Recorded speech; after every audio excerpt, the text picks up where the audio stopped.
Le prochain projet que je vais vous présenter, c'est le projet Médecin 2.0. Médecin 2.0, c'est un projet que j'ai initié en 2018 parce que j'estimais que le statut du médecin est en train d'être dégradé de manière exceptionnelle.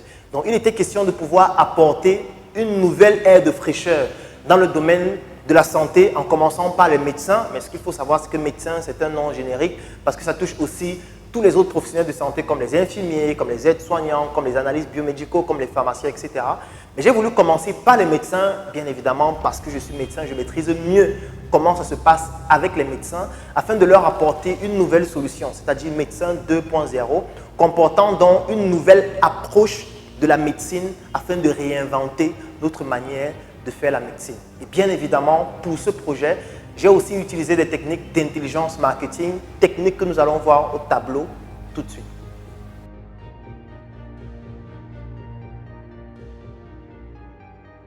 Pour le projet Médecin 2.0, j'ai utilisé de l'intelligence marketing à deux niveaux principalement. Premier niveau, ce sont les coûts, et le deuxième niveau, c'est un projet Blood Health que je vais vous présenter tout à l'heure. Je vais commencer par les coûts. Comme je l'expliquais tout à l'heure, Médecin 2.0, par essence, c'est un programme de formation.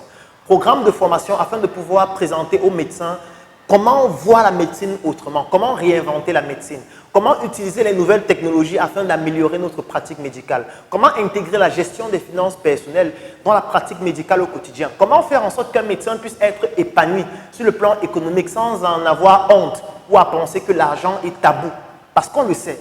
Pour pouvoir améliorer la qualité de la prise en charge, il faut des conditions de travail et il faudrait que le médecin soit dans des conditions qui lui permettent de pouvoir exercer son travail de manière optimale. Et moi, j'ai estimé qu'il était donc important, compte tenu de mon expérience en entrepreneuriat à travers le projet SOS Médecins Cameroun, à travers le projet Startup Academy et tous les livres que j'ai eu à publier, je me suis dit qu'il était important que je puisse apporter mon point de vue dans ce domaine-là et d'apporter ma pierre à l'édifice afin de permettre aux étudiants en médecine, aux médecins et plus globalement professionnels du corps de la santé, des techniques qui leur permettent de pouvoir améliorer leur pratique au quotidien, de pouvoir se sentir à l'aise dans leur métier et surtout de pouvoir être la meilleure version d'eux-mêmes dans la discipline qu'ils ont choisi d'exercer avec beaucoup de passion.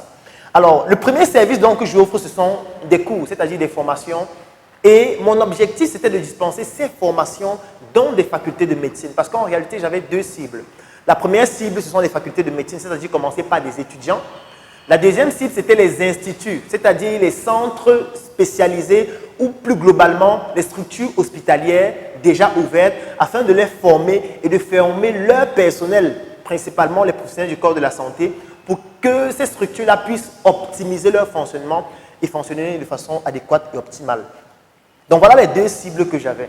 Mais le problème, c'était le fait que comment est-ce que je devais faire pour intégrer ce marché qui regorge des mafias très solides. J'ai décidé donc d'utiliser une technique d'intelligence marketing. Alors la technique, elle est très simple.